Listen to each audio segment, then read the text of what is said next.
We have another farm that's not far away. I think they grow close to 20,000 birds a year. So, and all doing this same.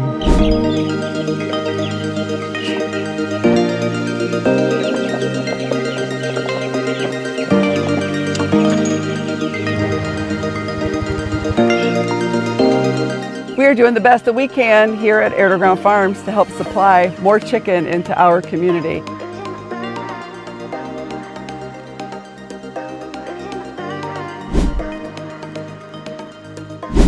Did you know that chicken is the most eaten protein in the United States? And right now, there's a bit of an explosion going on, and people are wanting better quality pasture-raised chicken. And that's what we do here at Air2Ground Farms. Hi, I'm Shelly. And I'm Rich. Now, we've got a lot of things to do today in the chicken department. And we wanted to take you guys along. We're standing in front of an empty Salatin-style chicken tractor, the apparatus that we use to move our chicken around on our pasture. One of the reasons that we grow chicken like this is because we can move them around on pasture and focus on regenerating the land that we happen to steward here. So come along with us. We've got a lot of chickens to move around because this year, 2025, we have scaled and we're about to have the most chickens on this property that we've ever had. And in fact, it's going to be more than we even grew all season last season. Yeah, as soon as we get these next batch of birds from the post office, we'll have 750 meat birds on property at the same time. We did 550 the entire season last year. So yeah, so let's go move some chickens around, and we want to show you some of the tips, tricks of the trade that we use to grow your chicken, and one game changer that has really made it to where we can scale and grow you more chicken. Come along with us. Raising chicken starts in the brooders, and making sure that our brooder conditions are up to par for these guys is one of the most important things, because if these guys get, oh, you're hungry, huh? If these guys don't have a good start, they honestly won't perform well through their entire lives. So this is one of the most crucial spaces that we have. We did a video last year of how we built these brooders.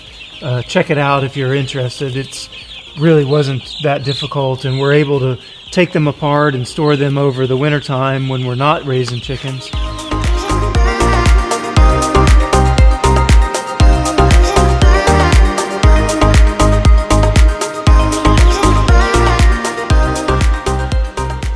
This got left open. One of the things that we use here to keep the little chickens from getting pasty butt, keep them healthier, is some apple cider vinegar.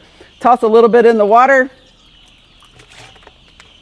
and that helps their digestive system, keeps them from getting pasty butt, and saves us on time from not having to make sure they get cleaned up.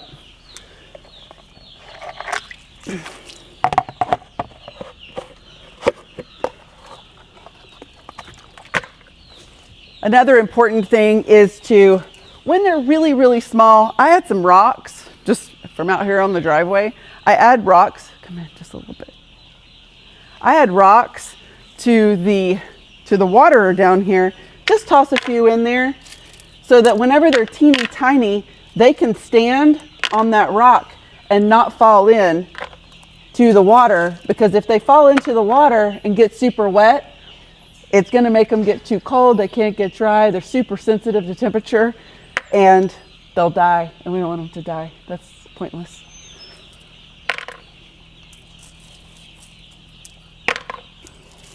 How long do you do rocks? Okay.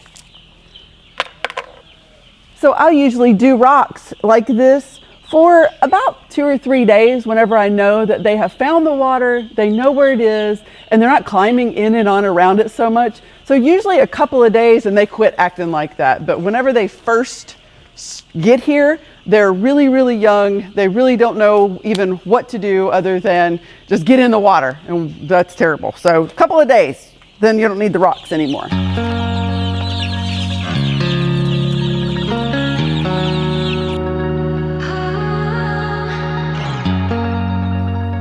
This particular brooder batch is over 3 weeks old, and we need the brooder space. They've got their feathers. It's time for them to go out on pasture. First thing I'm going to do is pull everything out of the way.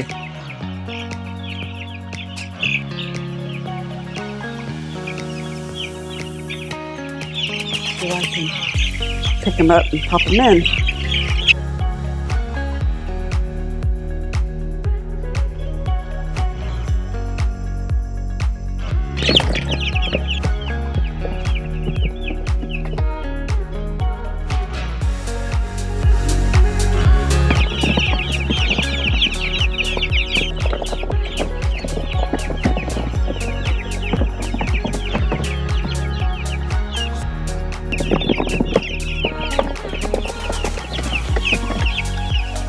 It's always a really beautiful day whenever we put 3-week-old chicks out on pasture. And I think the reason for that is because it's where they belong.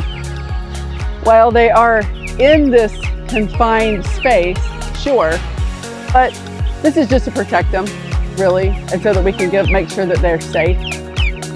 The chickens are meant to scratch in the grass and eat bugs and live a life like a chicken is supposed to live, versus in a confinement house their entire life, rarely seeing the light of day, if at all.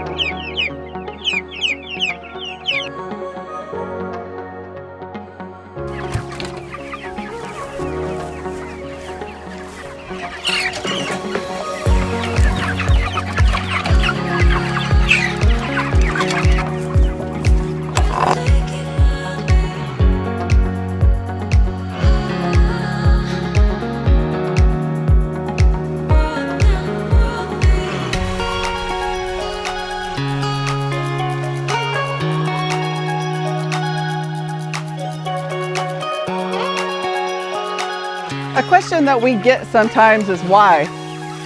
Why work so hard? Why do things the hard way? Chicken is chicken. But is that true? Is chicken just chicken? No. I don't think so. The reason we do things the hard way, the reason we've chosen to grow chicken this way is for several reasons.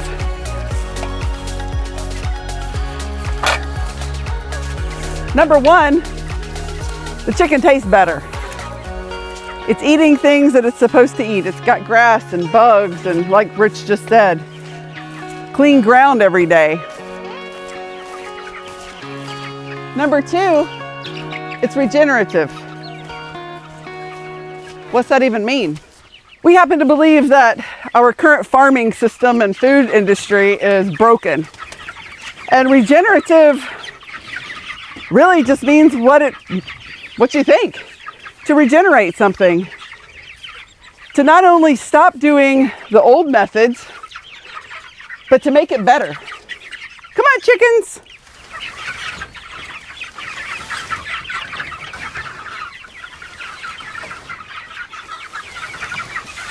Okay. We believe that it's not only possible, but at this point pretty imperative to start growing our food as a nation, and even, dare I say, the world, in such a way that after we've grown the food, the land that we're stewarding is left better and created better and generating more of it when we're done growing that food than when we started.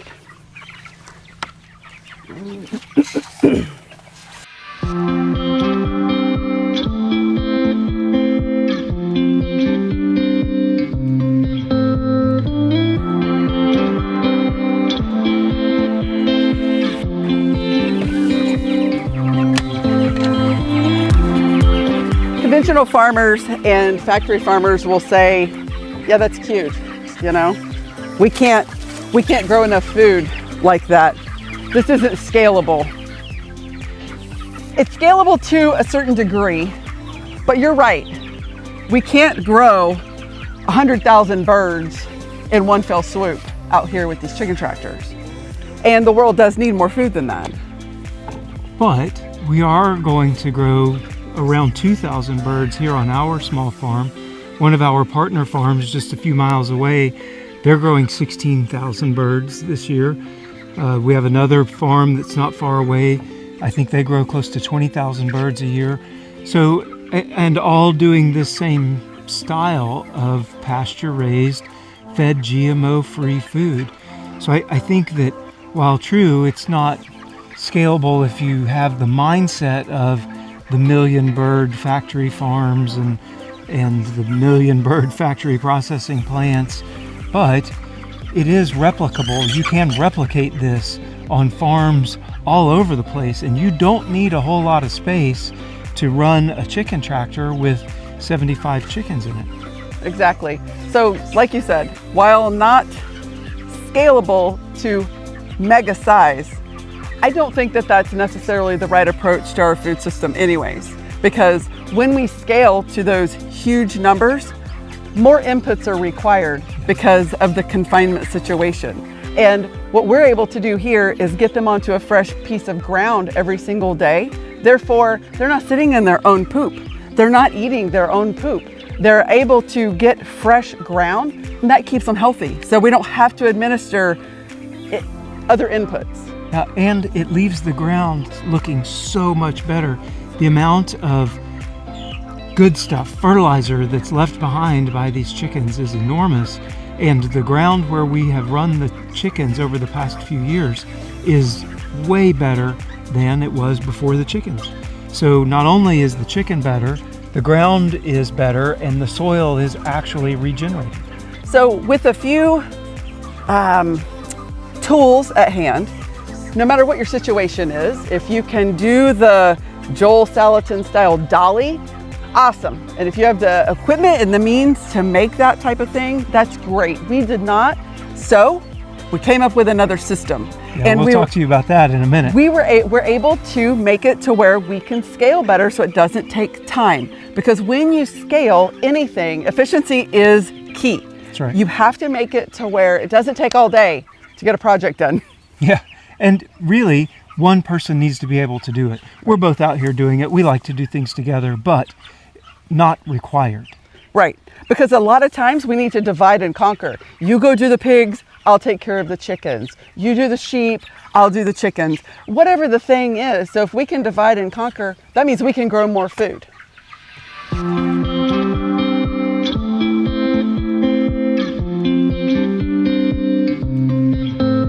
These little guys are our youngest on pasture as of right now.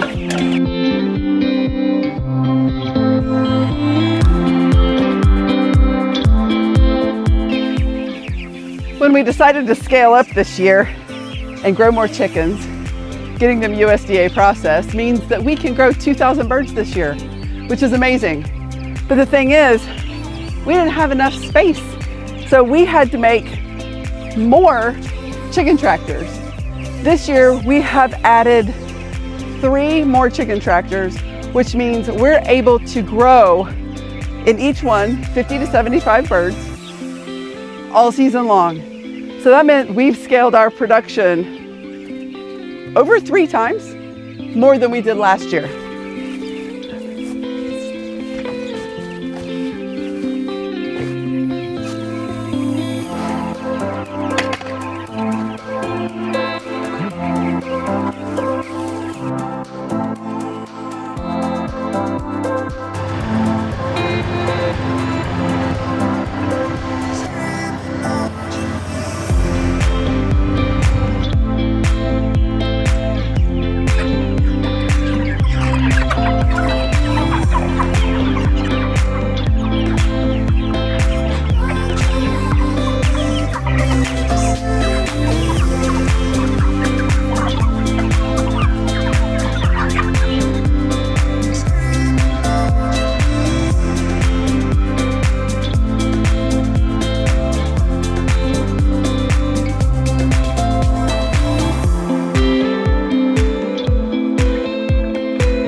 We move our chickens through the pasture. They get fresh grass every day. They run out of water overnight, and that's okay. They don't drink much at night. So you give them fresh, clean water every morning. They get fresh pasture every morning, fresh food every morning. They have grass and bugs, worms, all of the things that chickens can find on the pasture. This group right here, they're going to the processor next week. So they were a little slow growing at first. They're about 8.5 weeks old, 9 weeks old, and they'll be 10 weeks old when they go to the processor. Okay, game changer, guys. If you are familiar with the Salatin style chicken tractor, one of the things that's required with that tractor is you either need 2 people or you need a 2-year technical degree in welding and pipe bending and stuff to make the apparatus that Joel uses to slide under the edge, the back edge of the tractor that allows you to drag it across the pasture. Well, we're fighter pilot and military family, and we're not pipe benders and welders and all of those things. We couldn't make the jig and get all of the stuff done to make that thing, that apparatus that Joel designed. So up until this year, it's been a 2-person job to move the chicken tractors around our pasture. And there's so much going on our farm that a 2-person job just really doesn't work here. So we've racked our brains, and finally Shelly came up with the idea of, why don't we use wheels? And we've thought about how we can use wheels on these tractors. And what we came up with was, we have an all-thread design that we took from Justin Rhodes' Chickshaw wheels.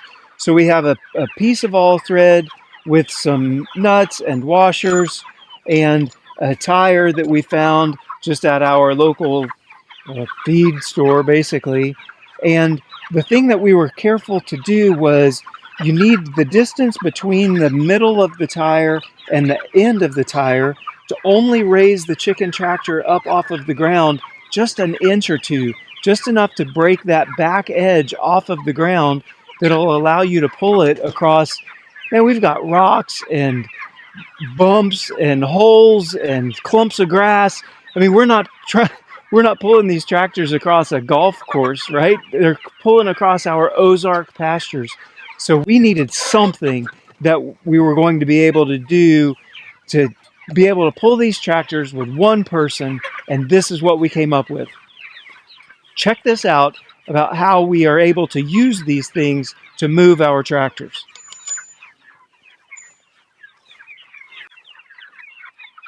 Being a female and not quite as strong as some of the burly men out there, we needed something that even a smaller stature person can do and manage. So there's a pipe down here, steel pipe.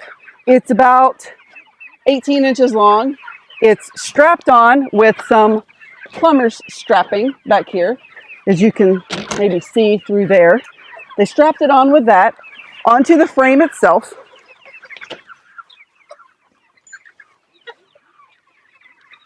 You come over here. Very simple design, braced by the whole structure here. And all I have to do is grab hold, lift the edge of it up, stick the wheel in there, go to the other side.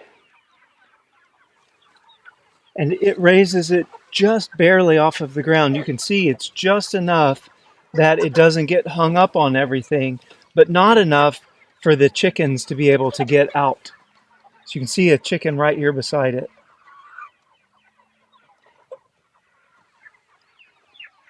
Because we're still a relatively small operation, we've got 6 chicken tractors. We just we only need 1 set of these things. So that's how they go on, that's how they come off, and it has made it to where 1 person can move the chickens on our farm. So let's watch you, 1 person, move this next. Okay. All right, I'm going to take my wheels with me.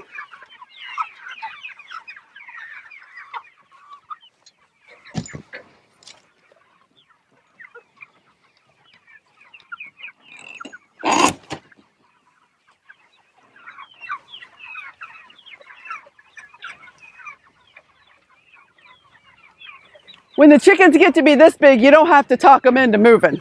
They are always ready for fresh, clean grass and bugs. All right, chickens.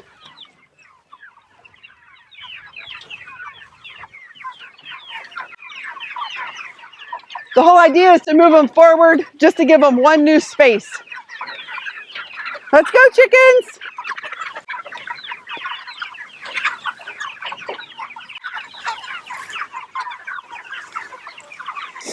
And just like that, they have new ground.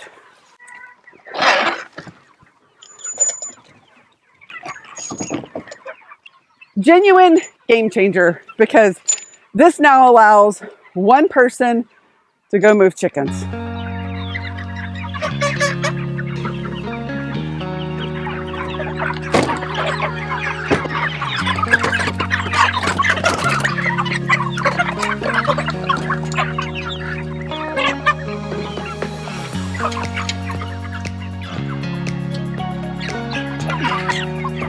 Hungry little piranhas.